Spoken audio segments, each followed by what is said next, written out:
Hello, you're very welcome along to the Matchbook Weekend Football Podcast. I'm your host, Daniel Hussey, joined as always on the podcast by Adrian Clarke, Mark O'Hare, and Miguel Delaney. Guys, welcome along. Hello. Hello. Thank you. All in good form by the sounds of things. What we're going to do before we get into the four marquee games, we'll pick out the four sort of TV games this weekend, then we'll share the guys' EFL European bets. I do want to cover quick takeaways from last weekend. The lads were in great form in the Champions League podcast as well in midweek, but we'll bring that up on Monday. But we'll go to you first for Mark on a takeaway from last weekend. And obviously, Premier League managers these days, there just seems to be rumours every day regarding sackings, but Wolves have sacked their manager. Your kind of thoughts on that, given that they were your tip for relegation at the start of the season as well? Yeah, that was, I felt, not controversial. It was a market-based bet based on the price they were available at. But I did get pelters from Wolves fans on social media when I put up my 1-20 and had Wolves in 18th. But that was a bit of kind of being a bit facetious. But I did think Wolves had at the time, some work to do, and I was quite impressed with some of their summer business. Not so much with the departures of Conor Cody and Willy Bolly, but certainly the players that they brought in to play in midfield and attack. But seeing sort of Sasa Kalashnic kind of seriously injured on his first game is clearly a hammer blow really for Bruno Lage and what he was trying to achieve there. But it's been very underwhelming. I was hoping to see some sort of change. We were told there was going to be a transition towards a more offensively minded team. When you got players like Podence and Neto and Adama on the bench, there's players of real promise there. Gonzalo Guedes as well, but it just hasn't happened for them at all. And I think sort of the nadir was last weekend, losing the way they did away at West Ham, having gone back to a back three and fielding Ruben Neves and who was the other one? Johnny, as part of that three-man defence because of Collins' suspension, just kind of made the errors of their ways in letting Cody and Bolly depart in the summer really kind of come to the fore. And this weekend now they're without Neves as well, who's suspended. So interested to see what they're going to do and what direction they're going to take. And, you can sort of pick out their issues going forward. They've scored 8 goals in the last 15 games, one just once in the Premier League. That's a fewer goal tally than Burnley have, despite playing half of those matches. And were obviously relegated last season. So, there's a lot to turn around. And just interested to see what direction they go. We're told that Julian Lopetegui is being lined up now after his sacking. And, he's going to sort of fit in the same sort of model and style as Nuno and Lage, really. They won't be sort of transitioning towards anything too expansive. It's going to be possibly a bit more of the same, even if he is a big upgrade into the coaching department. So, I'm not expecting a huge uplift in what Wolves are going to be fielding in the next couple of weeks, but just an underwhelming sort of season so far. And considering the personnel in forward areas, I just expected a lot better since September, but it's not been the case. Yeah, and look, and who knows, maybe Diego Costa is the answer there. Adrian, for you, I was asking you there off air, what would you like to talk about? And there's no prizes for guests, and it's the North London Derby, the 12:30 kickoff. Your takeaways from the game. It was great. Please. Well, it was great. I mean, Arsenal's attack-minded attitude really stood out.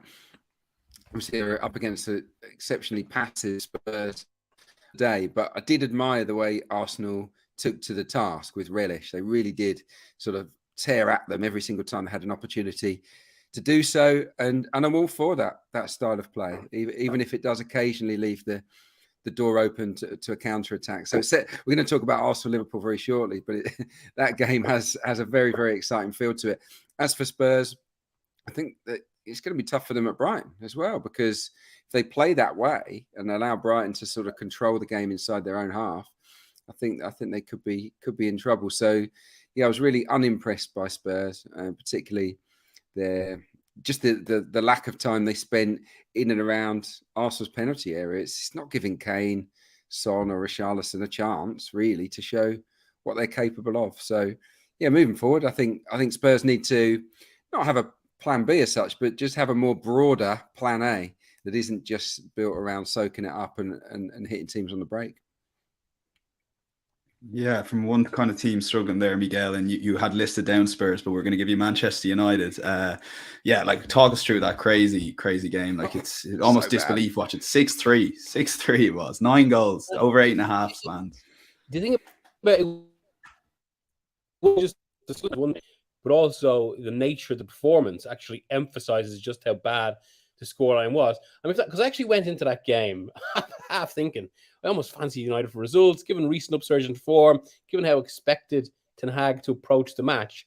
But then what actually happened was, it was almost like City immediately put them under a barrage in that first 2 minutes, where like the ball was cleared off the line, there was some desperate blocks, and it's almost like United completely wilted under that, while City only gained momentum from it and confidence, and kind of set the pattern for the whole game.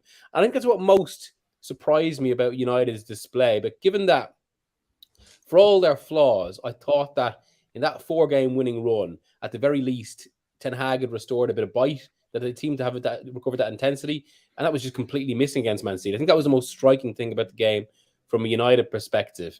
Now, I suppose there is a caveat there that they hadn't actually played in the league for a month. That is a significant break. I wonder how much that changed the kind of psychology of the team. But at the very least, it was very visible in the game itself.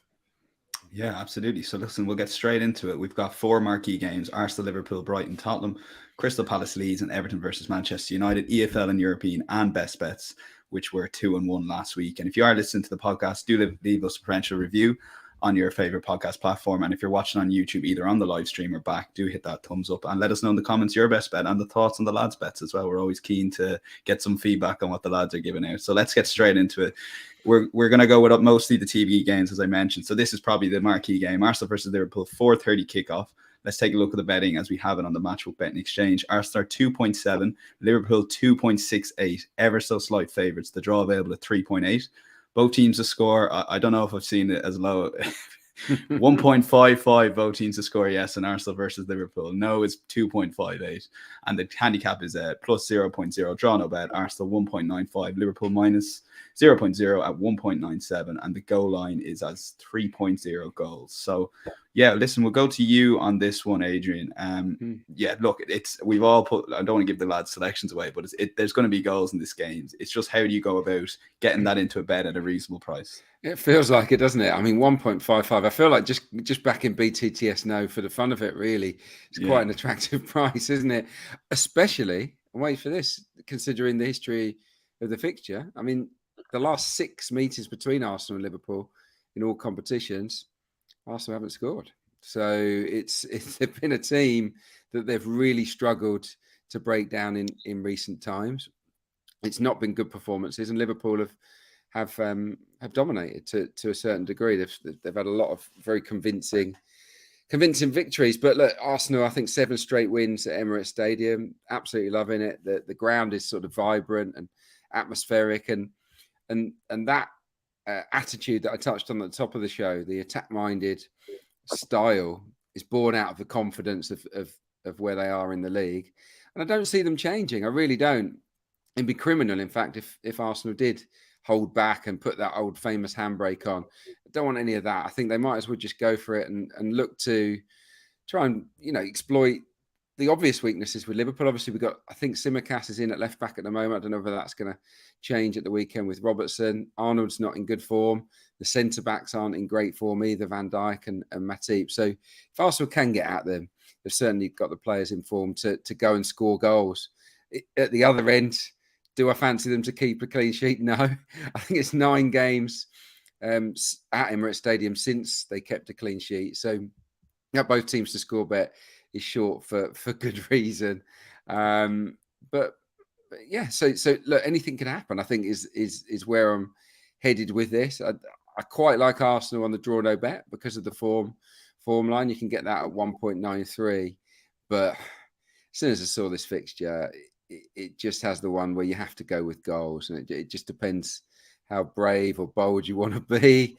I think the most backable price personally is 2 3/4 goals, over 2 3/4. So yeah, so that you cover yourself a little bit in case there are 3 goals. But yeah, we'll have to wait and see. I just see a great shootout between 2 excellent teams. Liverpool, if they turn it on, could easily win this game, and the mood can change quickly. But from what I've seen with my eyes, what we've all seen of Liverpool this season, Arsenal are playing well enough to exploit their vulnerabilities, and Liverpool certainly have the players to score at the other end of the pitch. So it should be an absolute belter. Ask me for the most likely final score. I would go for like a 2-2 or something like that, maybe a 3-2 to Arsenal. Yes. But I'm not going to go down that route. It's over 2 3/4 goals for me.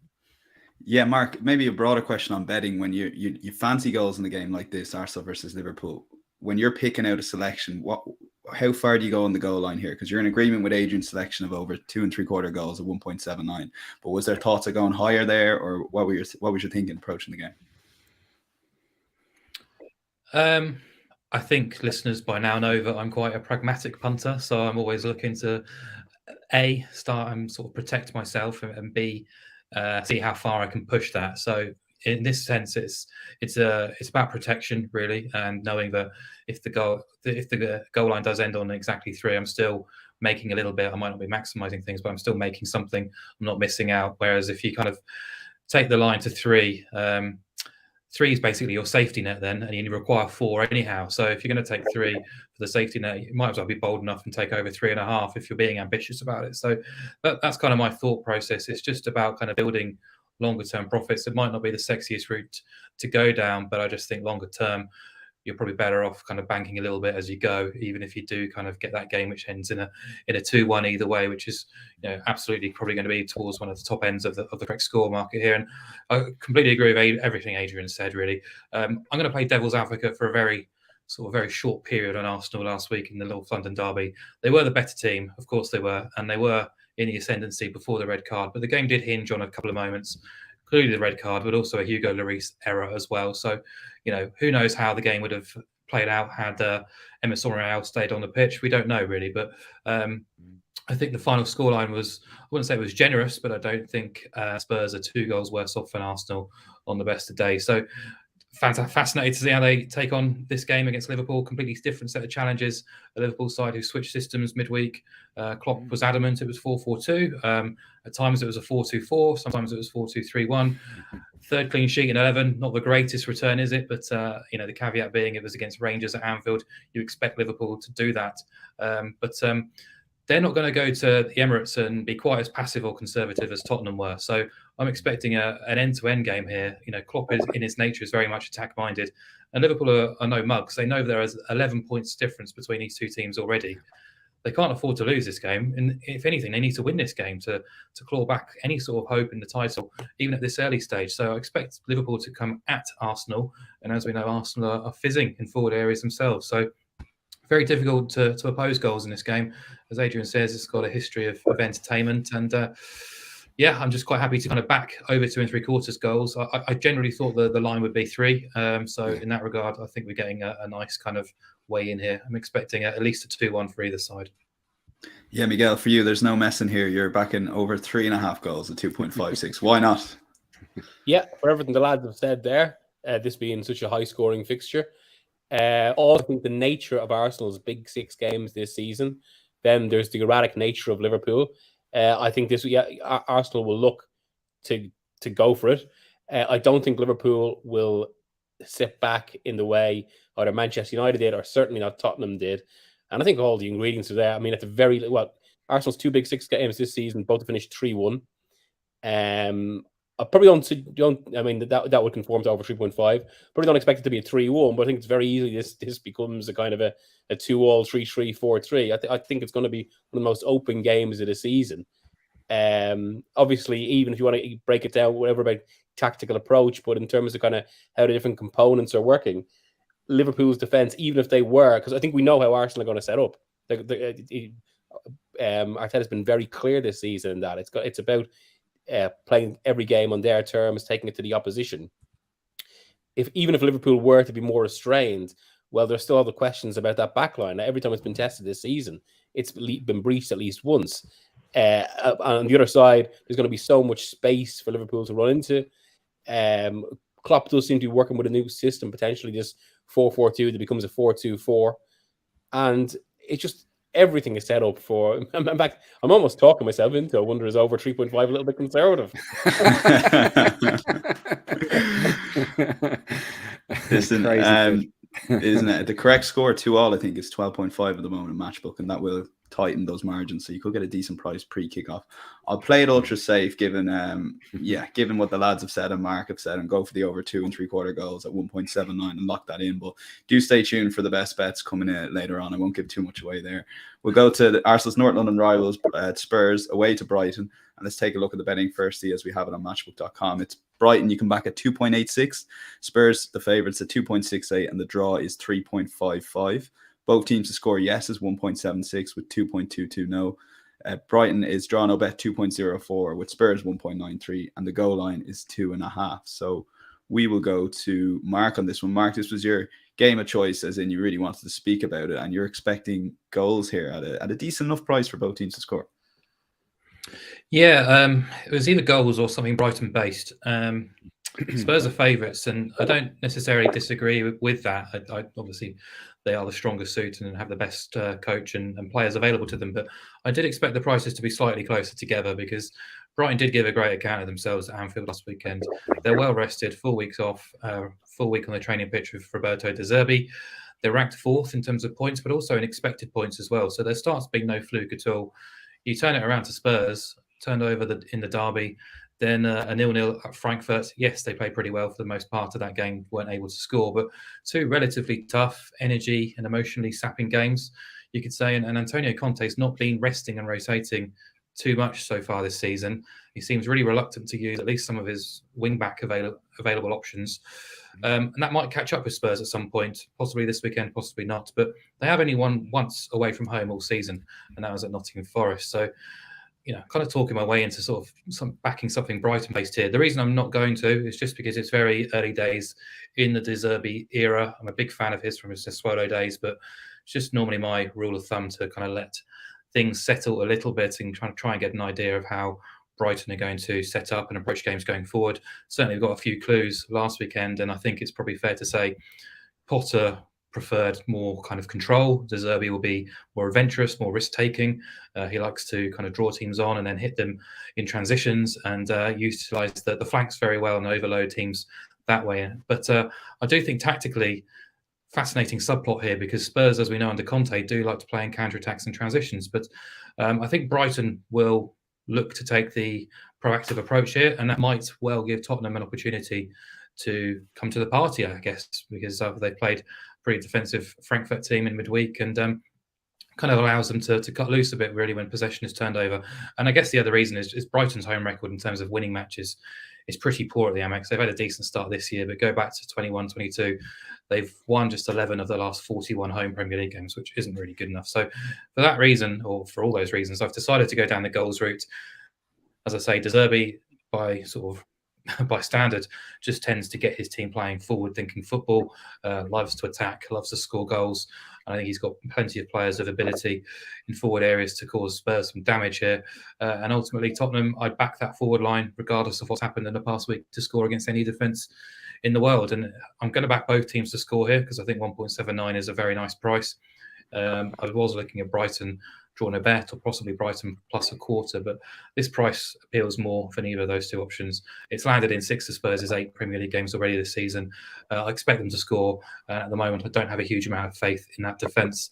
It seems Conte doesn't either, judging by his comments recently in the press either. So, yeah, BTTS would be my play.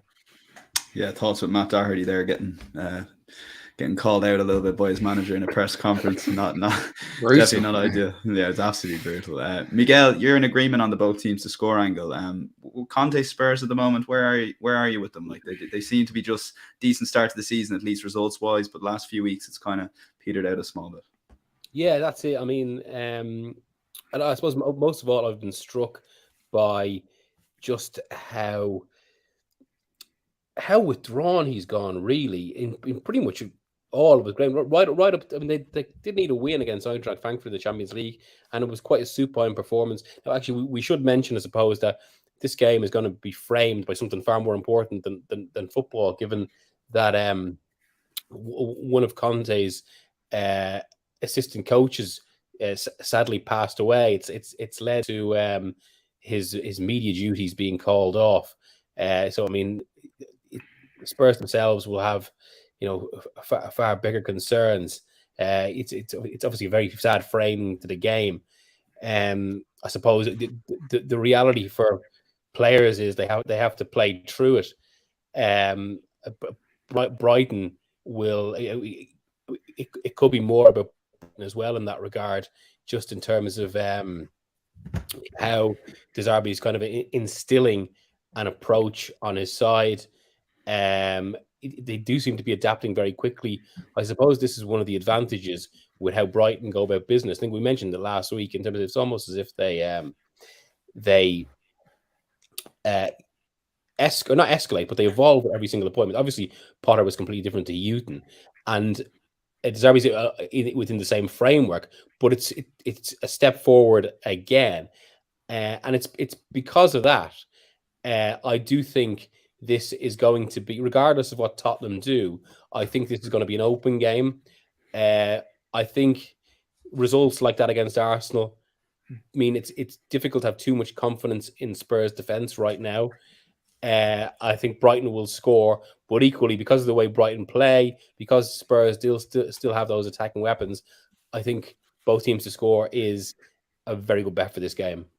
Yeah, 1.79 as Mark mentioned. And Mark also touched on a Brighton angle, Adrian, and that's the route you're going down here. You do like them here at home. Yeah, I was pleased to know that it was at least under consideration for mighty Mark. Yeah, look, Brighton plus a quarter. I think you're getting a home team with a plus there on the handicap at a just about backable price. I think 1.72-ish. It is at the moment. It does appeal to me, given Tottenham's week. You know, they've had a difficult time on and off the pitch, haven't they? In terms of the way they've been this season, they're just facing too many shots. They're soaking up too much pressure. 127 shots they've faced across their opening 8 games. It averages out 15.9 per game. That's the highest Spurs have ever had since records began in the Premier League in 03-04. So they are absorbing an awful lot. And if they do that here against a Brighton team that just scored 3 at Anfield, then that would worry me if I was a Tottenham fan. So that's something to consider. On Brighton, I totally understand De Zerbi's more attack-minded philosophy, and we saw it with that crazy game at Liverpool. But the fact remains that they're not easy to score goals against Brighton. I think they've only let in 8, which is among the best returns in the division, and unexpected goals as well. I think it's just City and Arsenal that have a lower expected goals per game. So managers changed, but that group of players have protected their own goal pretty well so far. So yeah, so with all that in mind, even though I totally get the both teams to score and you know, it's a great shout. Yeah, something different to chuck into the mix. Brighton plus a quarter.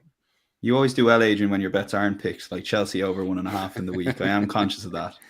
However, that's all leading to, with the bigger price and both teams to score, I do think 5:30 kickoffs as well and late in the evening. I think we'll lock that in as a bet. So that's both teams to score. 1.79 currently on Matchbook in Brighton versus Spurs. We'll move on to the next game, the choice of Miguel Delaney. So we'll take a look at the betting as we have it. Another TV game here, Sunday, 2 o'clock. Crystal Palace at home to Leeds United. Palace are 2.18, Leeds are 3.65, and the draw is available at the same price, 3.65. Both teams to score, 1.74. Another very low price there with both teams to score no at 2.2. Leeds are getting a quarter of a goal start at 2.1, with Palace minus a quarter at 1.83. And the goal line here is 2.5 goals. Miguel, Palace, Leeds, a little bit maybe on Palace for the minute, because every time I've watched them, they've done okay. And look, Thiago Silva red card away from beating Chelsea at the weekend, but they are quite low on the table. It's Patrick Vieira's second season. Is it very lazy to say second season syndrome here, or is it too early to say that? I wouldn't go that far. I think they're in one of those situations where it's a bit circumstantial right now, because I think general performances have been good. They've had a tough run of fixtures though. And just kind of different elements in games have gone against them. I suppose the bigger concern there is how, if that happens, football has a momentum of its own, and no matter how well a team is, that can start to kind of cause a bigger effect. And that's where I think you get the potential of second season syndrome or issues like that coming in. For the moment, though, I think I would pin this as precisely the sort of game that suits Palace to get back on form. I was considering even going for Palace win or something along those lines, but I still think the way the two teams play, I think there's much more pragmatism about Palace. And I think a lot of what Leeds have done has impressed me. I just wouldn't have much faith on them imposing their game and dictating it in the way they intend in every individual match. I think Palace would be well equipped to deal with that, which is why almost my gut for this game is really a 1-0 or 2-0 Palace win. But I'm pretty confident Palace will keep a clean sheet. it could well be a 0-0 though. And that's why I've gone on a no on both teams to score. Just I suppose it leaves it that bit more open as well. Gives us a few more options with it. Interesting. 2.16. I'm going to bring in Mark O'Hare, who's going to tell you why essentially you're wrong here. Mark, take it away with your both teams score. Yes. Here come the numbers. Here come the numbers. I found it a difficult game, in fairness. There's been murmurings of discontent from Palace fans after last weekend about their start and their points tally, which feels very harsh, really. Beaten at the death by Chelsea, and I thought they put in a solid effort, particularly the first half. They were good, and they've had to play 4 Big Six teams now already this season. So it's been a really tough start. Lost to Arsenal, City, and Chelsea, and earned points in every other game they've played, which I think is probably fair enough. It's probably par for Palace. It's what you expect. But I do think they can probably thrive in this kind of environment. I think last weekend we saw the likes of Michael Olise and Eberechi Eze kind of come to the party. Zaha's had a good season so far. So yeah, I think they're going to get opportunities against the Leeds team, who I think we all would agree are probably more of an enticing prospect when they play at Ellen Road. They've always looked a little bit loose when playing away. There's discipline issues, emotional control issues, which I'm sure Adrian will touch on. And that's not just the players either. So they might not be quite as chaotic as they were under Bielsa, but I do think there's still very much a helter-skelter nature about Leeds.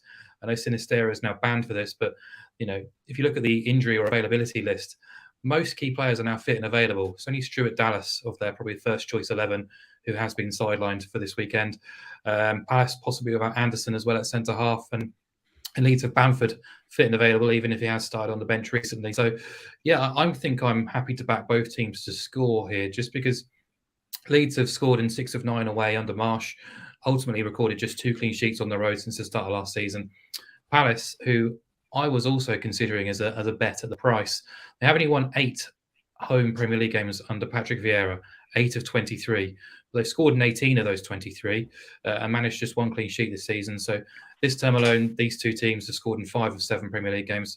So I just thought, rather than sort of having to put my allegiance with either team, both teams scoring at 176 was a reasonable alternative.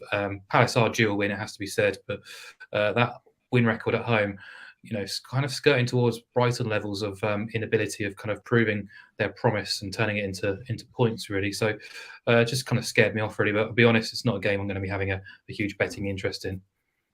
Okay, yeah. Adrian, make the case then for Crystal Palace. 2.18 currently. You make that a bet. I do. Yeah, no, look, both the lads have hinted towards leaning towards Crystal Palace. Maybe my fancy for them is just a little bit stronger. They haven't won enough at home, but they haven't lost many, have they? I think they've just lost 2 of their last 10 at Selhurst Park in the Premier League. Leeds on the road, clean sheets are very few and far between. I think London in particular is a terrible city for them on the road. I like these stats: 1 clean sheet out of 16 in the capital city. So I would absolutely fancy Palace to score at least 1 here, if not more. Zaha, like the boy said, Zaha's in great form. I think you're seeing bits and pieces from Eze, Olise, and Jordan Ayew as well. So, yeah, I think they've got the capability here. And just looking at the matches, I think they've been quite unlucky. They were 2 up at the Etihad, remember, and flying before City did a City. They were 2 minutes away from beating Brentford at home. They got a good draw at Newcastle, maybe a bit of luck with one big decision in that game. And then what happened against Chelsea last time out? Really, really unlucky with the red card shout. And of course, they conceded in the last minute. So those drop points have been unfortunate, in my opinion, and they deserve a little bit more. I think this match is just prime. This is prime for Palace. Vieira will drum this into the players. This is the one where we get our season going. This is where we'll take Leeds apart. And I think they're capable of doing it. I really do. Yeah, I'm not sure about Leeds. They've gone off the boil the last 4 games. Started the season very well. Not been at the same level across the last few weeks. And yeah, I'm just not a Jesse Marsh fan. I think he's just too over emotional. And I think that rubs off on the players. And I think that's why they've got discipline issues, because the manager gets wound up at literally every single thing that happens, winds him up into some kind of he gets in a tiz over everything. And I think that rubs off on the players. It's a distraction. Just on that, Adrian, do you think he's doing that for effect, or do you think that's just his natural demeanor? No, I totally think it's just him. I watched him at Emirates last year. He was just crazy. like everything. Like, 'cause you don't always see it on the TV, do you? Like, it only pans down to the manager every now and again. Everything that happened in the game, he seemed to react to either happily or more often than not angrily. And I don't want my manager doing that. I want my manager to be a little bit calmer in those situations. But look, he's had some success in his career, hasn't he? So he clearly knows what he's doing. But I think Leeds is quite a hothead club anyway, like especially in home games where the atmosphere can really get to boiling point. And if the manager and the players aren't cool in their heads, things can get a little bit out of hand. And that's what I see happening there at the minute.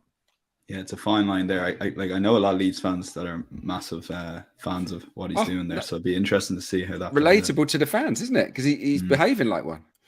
Yeah, pretty much. Yeah, it's one of them on the touchline. But yeah, look, we'll give it to you, Adrian, at 2.18. I'm going to go in for Palace. And we'll see. I know.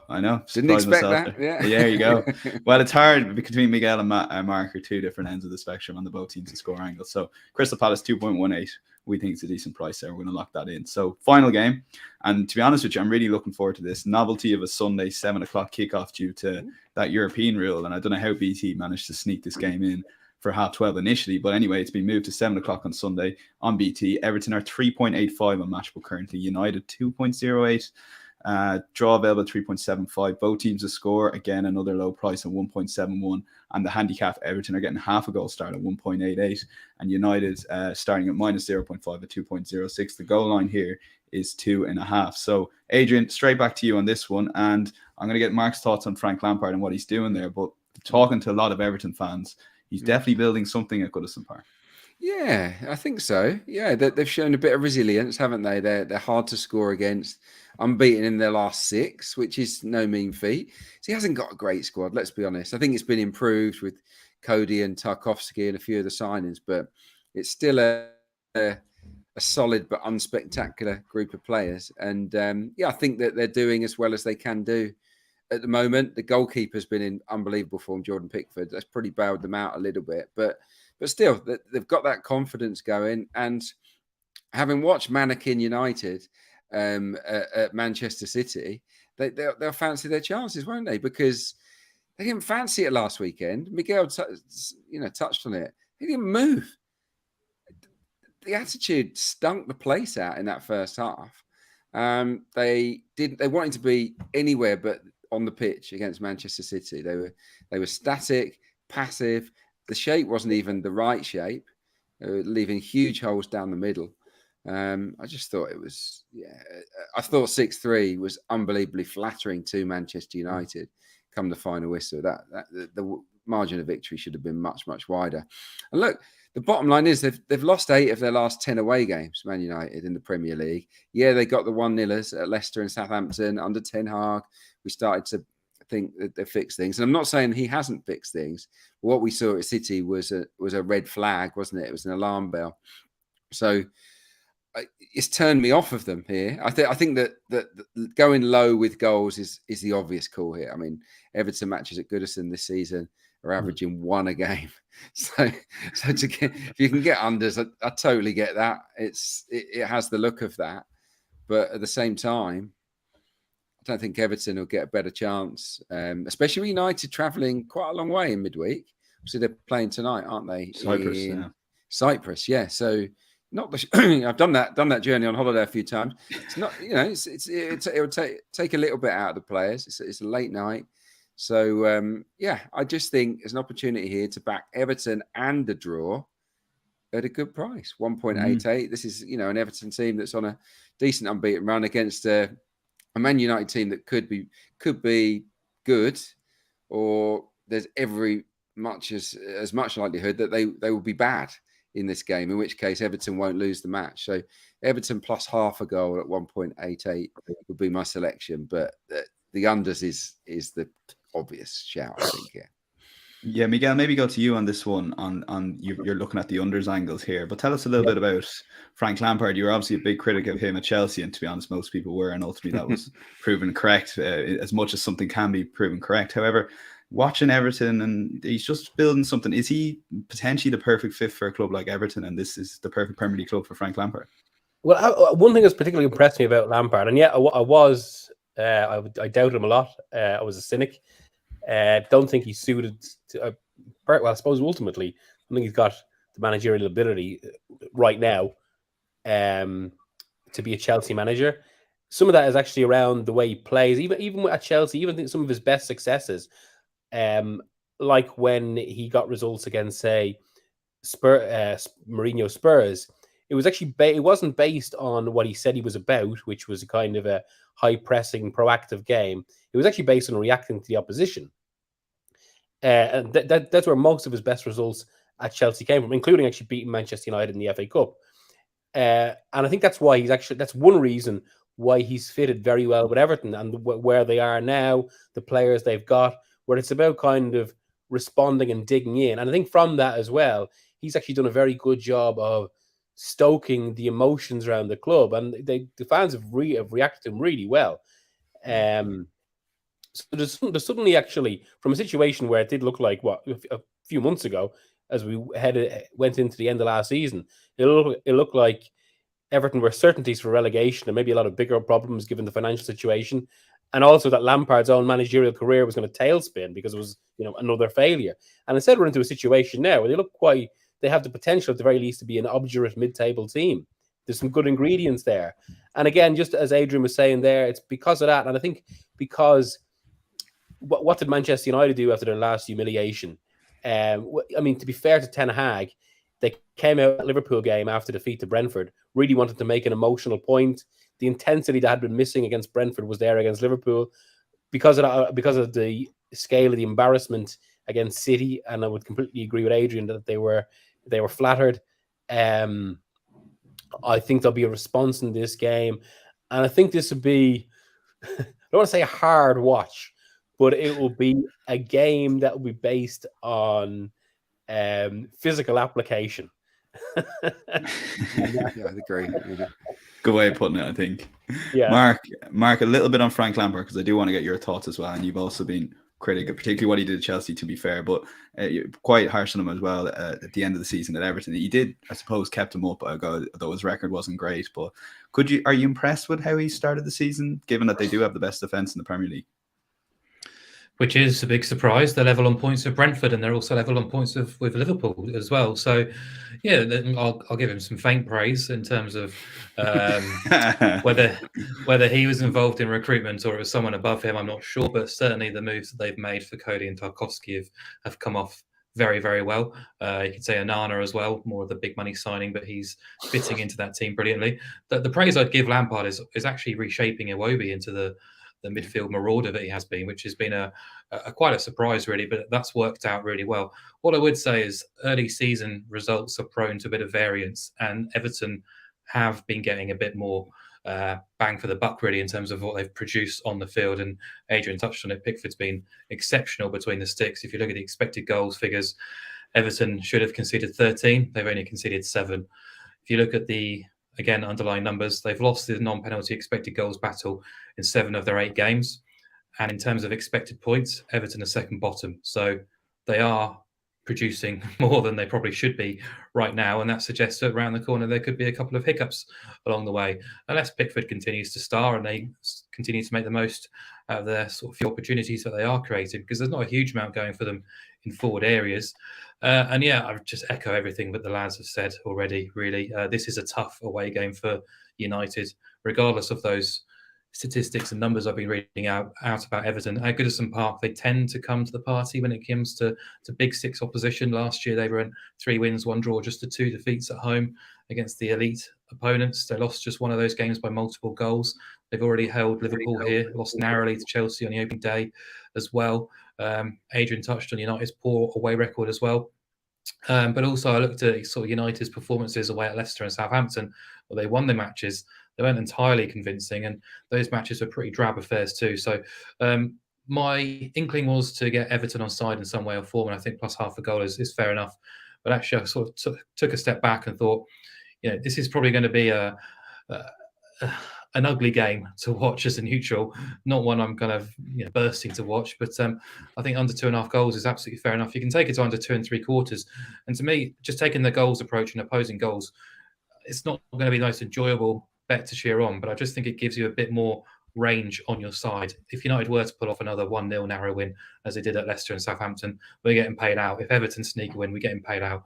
It's only really when you get sort of 2-1s either side or a 3-0, which I can't see either team running out with, we're starting to lose. So the fact you can get under 2 3/4 goals means we only lose half of our stake if there's exactly 3, and a full stakes win if there's 0, 1 or 2. That appeals to me a lot. 6 of Everton's 8 games have gone unders.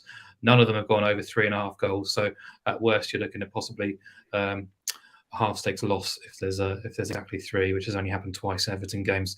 And obviously those United performances at Leicester and Southampton are still pretty fresh in my memory too. They were drab affairs as well. Yeah, Mark, you spoke about on our Matchbook Meets episode before that you don't like you've touched on there, you don't like backing the under. So I always kind of, when I do see you put up an unders tip, there's you've really thought it out. I think it's the way to do it. In saying all that, Adrian, I really like Everton half a goal start at 1.88. I think United are in a spot of bother here. So I think I'm going to lock that in as our official bet, 1.88, Everton half a goal. And to recap the 3 other bets we have as well, we got Palace 2.18. at home to Leeds, both teams to score in Brighton versus Spurs at 1.79, and then we're going to go for over 2 3/4 goals in the Emirates at 1.79. And there's going to be a lot of bets coming at you now with EFL European and best bets. They'll all be recapped Thursday afternoon on insights.matchbook.com, or just search Matchbook Insights on your Google browser. So yeah, we're going to go for Adrian. We're going to touch on to you and the League One here. Your couple of EFL selections. First one's from League One. Derby and over 1.5 goals versus Port Vale 2.2. Yeah, I fancy this. I think it's a good price, first and foremost. Derby have got a new manager, Paul Warne, who's come across from Rotherham.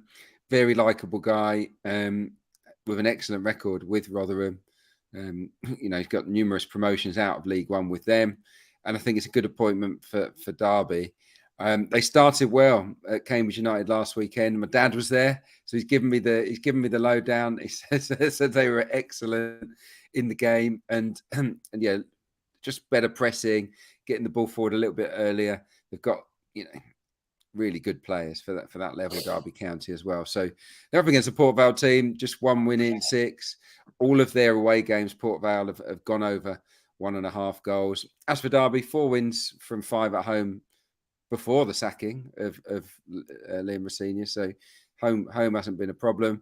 4 of those 5 games have featured 3 goals or more as well at Pride Park, if they still call it Pride Park. I'm not quite sure.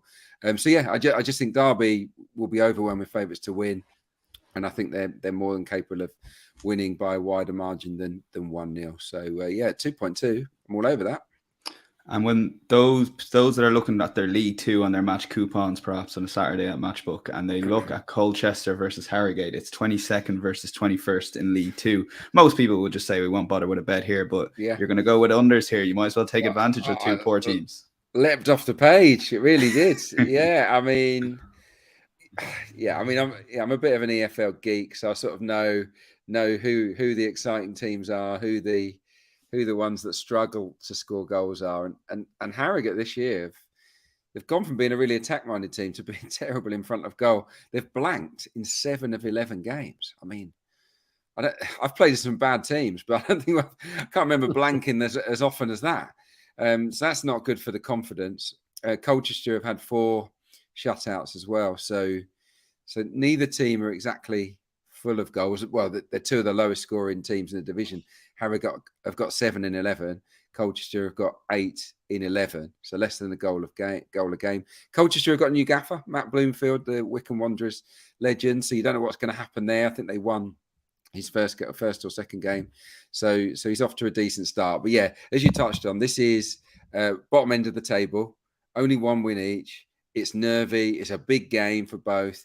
Neither attack is playing particularly well at all.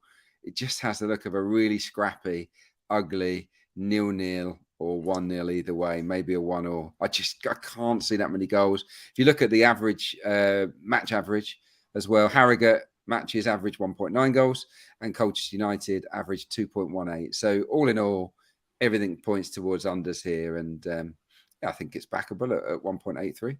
Yeah, 1.83 Colchester versus Harrogate, under 2.5 goals.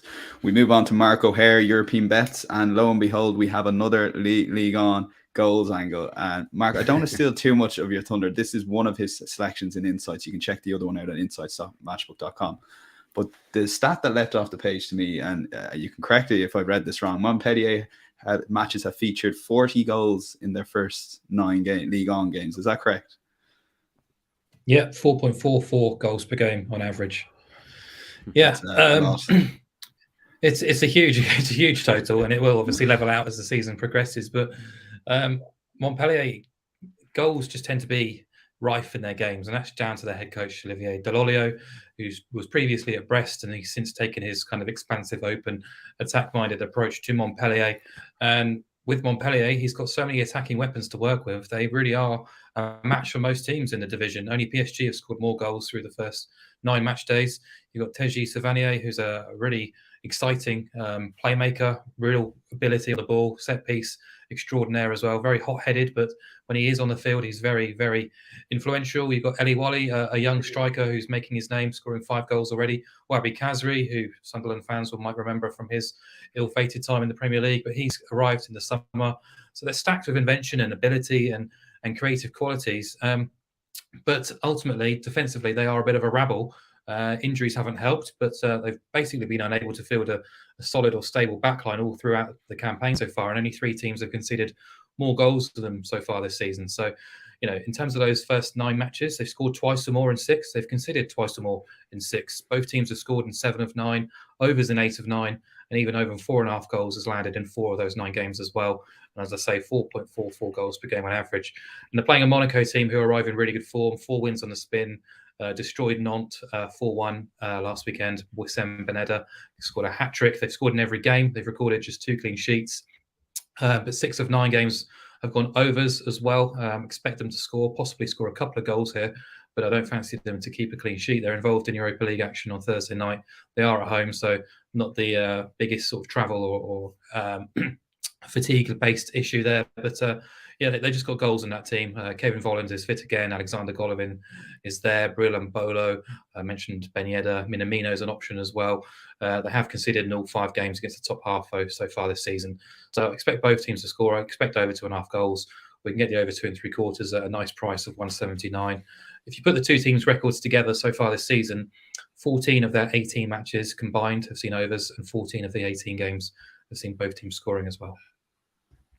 That's a great case there for more League On goals. And as I said, check out his other bet. So that's Montpellier versus Monaco, over 2 3/4 goals at 1.79. Sticking with you, Mark, for the big one in Bundesliga. This is a 5:30 game if you fancy an alternative view into Brighton versus Spurs. And it's Dortmund versus Bayern Munich. And I guess it's hard to remember living memory both these teams not being in the top 2 in the Bundesliga. I know we're early on in the season, so you could argue this is a massive game here, Mark. Yeah, always a big game in Germany. Unfortunately for Dortmund, Bayern have clicked back into gear quite impressively since the international break. Possibly just a bit of variance coming back to standard, really. They've piled on the shots, piled on the expected goals before the international break, didn't get reward for all of their dominant attacking play. This time around, they have done absolutely sort of sliced and diced Leverkusen last Friday night. Monstered Pilsen midweek as well, 9 goals in 2 games. So, they tend to come to the party when it comes to playing the big teams in Germany. They've won the last 3 games away in Dortmund. If you look back at the head-to-heads, they've won the last 8 head-to-head across all competitions and venues. The last 6 of those have featured at least 3 goals. So I'm going to back Bayern Munich to win and over 1.5 goals, as you see at 1.81. It's just a nice increase by excluding the 1-0 away win. There's not much huge to really say, really. Bayern have basically got a full squad available to them. Kimmich and Müller should be back from coronavirus. Pilsen next midweek, so not the toughest schedule on their horizon. Whereas Dortmund did have to go to Seville midweek, although a Sevilla team who aren't much cop at the moment. 1 day less rest as well, and just things aren't really clicking for them at the moment. Well, as soon as you feel like they're heading in the right direction, they go and pull off a dreadful performance as they did against Cologne last weekend. They've now lost 3 games already in their first 8 Bundesliga matches, and they've conceded 3 or more goals on 3 occasions as well. So, in fits and starts, they performed really well against Man City, for example, but alternatively, they can absolutely flop as well. And when Bayern kind of come up against the best teams in the Bundesliga, if you look at their record last year under Nagelsmann, it was almost flawless, really. They really know when the matches matter to come to the party and put on a show, whereas Dortmund are possibly the opposite. When it comes, they tend to freeze, and this could be a difficult afternoon for them, even if it is at home. Yeah, did you want to come in there just on the big game? just on that, in terms of all of these, the kind of the clashes between the domestic league clashes between the big clubs in individual countries. I think bar maybe Messi's Barca against Ronaldo's Madrid around the real kind of 2013 to 2018 period. This is by far, in terms of general play, which usually translates into goals, as Mark's alluded to there, this is one of the most open games. There's always electricity, and it's why even I think you can almost go, but it always feels safe at least to go high in terms of numbers.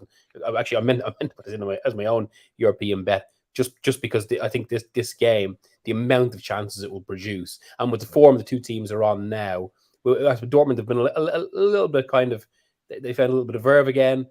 Bayern have been, as Mark said, they've been vulnerable, recovered a little bit lately, but at the very least, there's at least sufficient doubt there.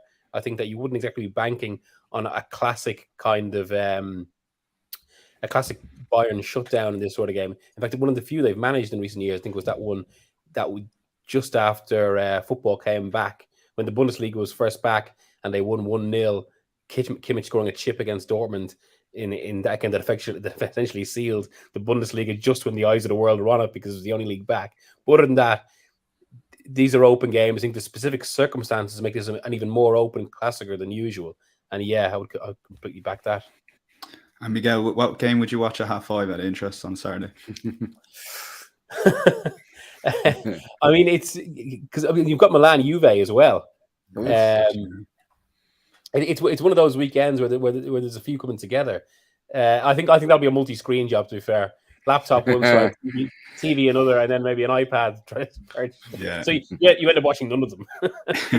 I know Mark's answer. He's multi-screen all the time, so in fairness, he has that all boxed off. Guys, Mark and Adrian, I put this banner in together because I don't think you realize this, Adrian, because you put it in a different part of the document, but you're both sharing your best bet with each other here. Exactly the same. Peterborough and over 1.5 goals. Wow. Who wants to take it away? Yeah, no, I didn't know that, and I don't think Mark knew I'd picked it either. So yeah, it shows it's a pretty strong shout. Yeah, if you don't mind, look, Peterborough against Burton stands out. Burton are the leakiest team defensively in League One. They've conceded 27 goals this season. The new manager Dino Maria wants to play attacking football. They can score the odd goal here or there, but they aren't good at defending. On the road, they've conceded 4 goals twice. Conceded 3 in another game. I think they conceded 2 goals in another pair of games. So yeah, when they go away from Burton, they're extra vulnerable. And Peterborough are one of the strongest home teams in League One. They always have been. They are excellent, and they're very, very attack-minded, Peterborough. They've won 4 of their 5 games at home. They've scored 3 in each of their last 2 matches. And if I just list those home results, Lincoln 4-0 win, Morecambe and Port Vale 3-0 wins. Sheffield Wednesday, who are a really good side, they beat them 2-0. I just cannot see Peterborough failing to win the game, and I absolutely wouldn't. I'd say 1-0 is one of the least likely scorelines on the slate. So yeah, that's why I picked it, Peterborough and over 1.5. Yeah, Mark, anything to add? Not really. Peterborough have won all 5 games against the current bottom half, scoring 3 goals in all 5 of those matches as well. We talk about Arsenal having a great spot at home against bottom half teams, or Peterborough, your League One equivalent, really. You've got the best attack against the worst defence, Burton conceding twice or more in 9 of 12. Peterborough topping the expected goals figure in League One so far. Had a bit of a system switch recently, now 4-3-3, and they've just got so many quality options in forward areas. Clark Harris, Marriott, Jade Jones, Poku as well. Very difficult, I think, for Burton to try and contain them. And I think last week's 3-2 win at MK Dons was much more dominant than the scoreline suggested for Peterborough. And if, as Adrian said, the last home game was a 3-0 win against the Port Vale team, who are bottom half, but a lot more stable, solid, and defensively organised than Burton are. So if Vale can go here and get thumped, then you can't really hold out too much hope for Burton's prospects either. So yeah, same bet. Really glad that Adrian agrees. So yeah. Second time this season. Miguel, very quickly, you like Arsenal versus Liverpool, and you've actually put it as your best bet, over 3.5 goals, 2.56. I like it. Yeah, I mean, I was effusive with it when we were speaking about it earlier. I've actually I'm even more glad I went for it as a best bet, because I've talked myself into really going with this. And I think it's going to, for all the matches we've discussed here, I think this is going to be the game of the weekend, both for the stakes of it and for the state of play and the nature of it. It's a game where Liverpool need to recharge the season, where Arsenal are going to be trying to kind of keep ahead of City. And again, it's a pity that they're not playing in 2 weeks' time, with all of that infused by two teams with real attacking intensity. This could actually be a Premier League classic. Yeah, you're really talking ourselves into it. So that's Miguel. Yeah, Miguel will. Miguel will be on always the, bet responsibly. Miguel, always bet responsibly. You just know Miguel's going to be on the alternative goals lines on Matchbook, asking me why is it 9.5 not priced up at a triple figure price. But lads, that was brilliant. Way over time there, so we'll leave it there. Insights on Matchbook.com. It's where you get the guys. Adrian Clarke's Premier League column will also be there as well. But enjoy the football. Be cracking. We'll be back 9 a.m. for the Champions League podcast Monday morning. 9 a.m. Very early start there. So that'll be in your podcast feeds around lunchtime on Monday. Until then, take care and have a great weekend.